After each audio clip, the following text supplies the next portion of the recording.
لتجدن أشد الناس عداوة للذين آمنوا اليهود والذين أشركوا ولتجدن أقربهم مودة للذين آمنوا الذين قالوا إنا نصارى. تقال العسار العظام به ويغدو الهوى ككبش ذبيح بذكر الإله. The Quran speaks about two kinds of Christians. Two kinds of Christians.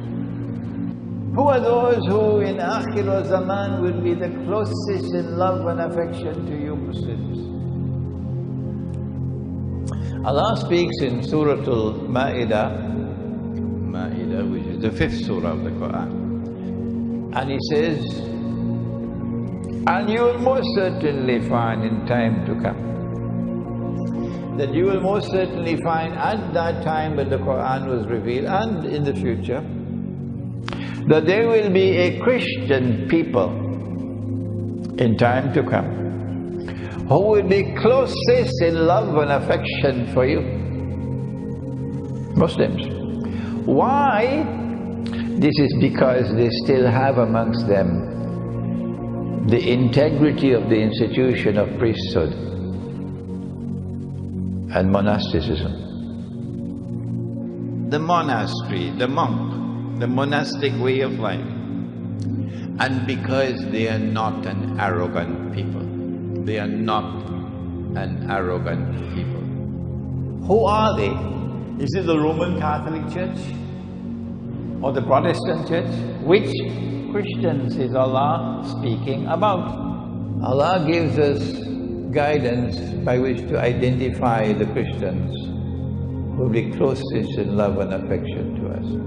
وَلَتَجِدَنَّ, which is either present or future, and you will most certainly find in time to come that those who will be closest in love and affection for you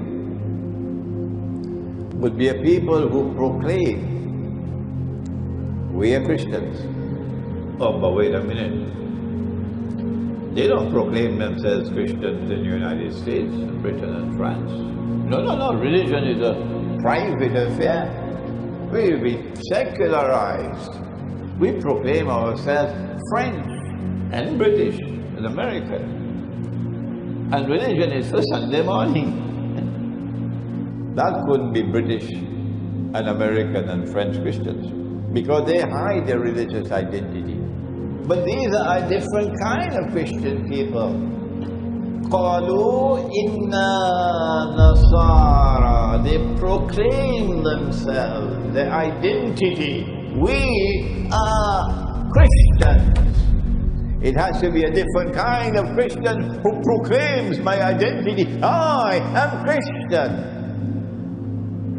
So this could not be Western Christianity. Kindly eliminated.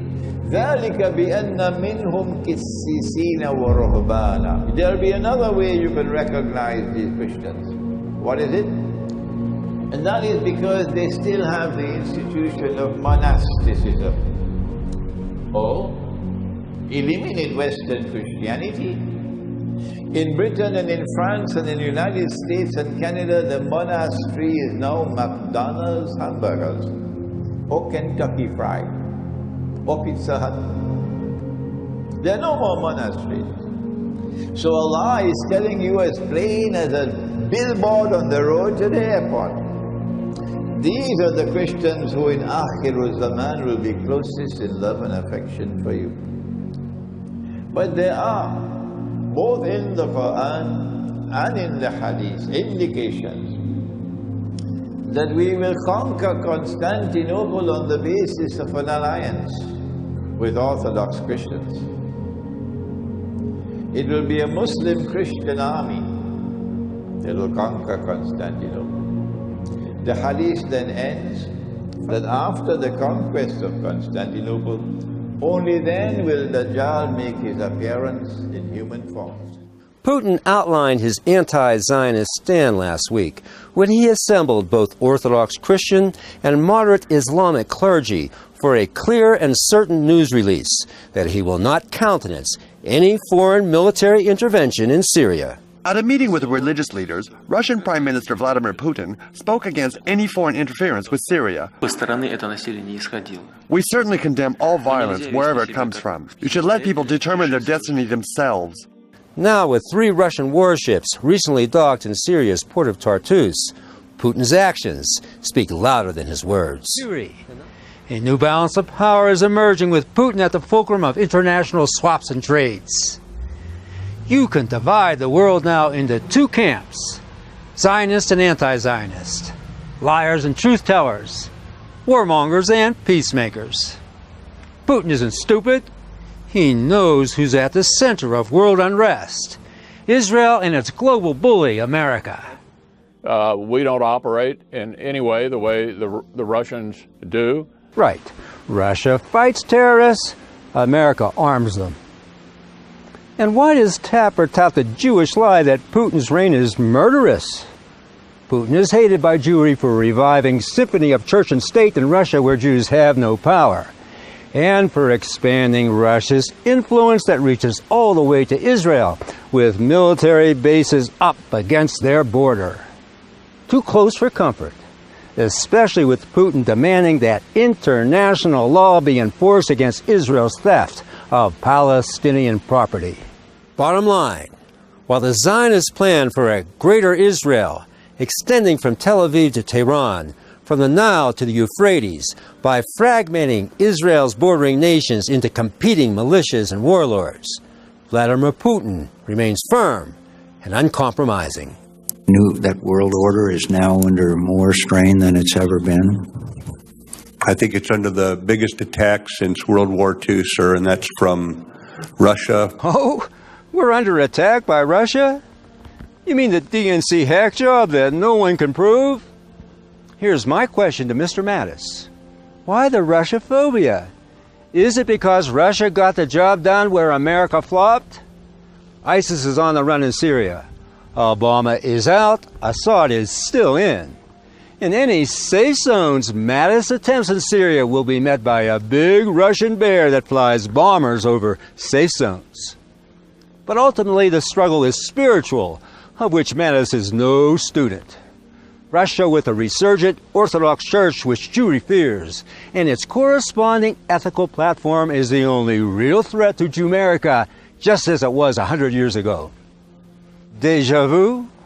But this time the barking dog will get chewed alive by a snarling bear. With the threat of a rising Hezbollah on its north, a surly Iran on its east, a Russia-leaning Egypt on its west, and squabbling protesters within, Israel setting for the first time clocks in as its hour of desperation. And now with the axis of resistance, Syria, Iran, Lebanon, adding Iraq to its ranks, Israel is left reeling on its back foot. It gets worse. Breaking news from the Middle East, an Israeli F-16 fighter jet was shot down this morning in northern Israel near Syria by what's believed to have been Syrian anti-aircraft fire. Both pilots were injured, one seriously. Let's be clear. The Israeli plane invaded Syria's airspace, and after being struck by a Syrian surface-to-air missile within Syria, exploded and fell on Israeli ground. Though America touts that Israel had the right to defend itself, international law's on Syria's side. Any country would have done the same. How does Israel achieve a Jewish state in the Middle East when it is not accepted by its neighbors? The map tells it all. In the Gaza Strip and the West Bank, resentful Palestinians loom large as thorns in Israel's sides. Their refugee camps in Jordan are on simmer, while Syria challenges the established view of Israel's air superiority. Turkey can turn on Israel anytime. Lebanon's voice against Israeli aggression is louder than ever, and Iraq's and Iran's Shiite alliance grows stronger every day. It all bodes ill for Israel. Hostility without, strife within, a militant pro-Russia Egypt operating in the Sinai, paired with Russian bases in Syria. How many enemies does Israel want when its only friend, America, is teetering on bankruptcy and Europe's backing of the Jewish state is shrinking? Once upon a time, Churchill forecasted Britain's finest hour, but Israel's desperate hour is upon it.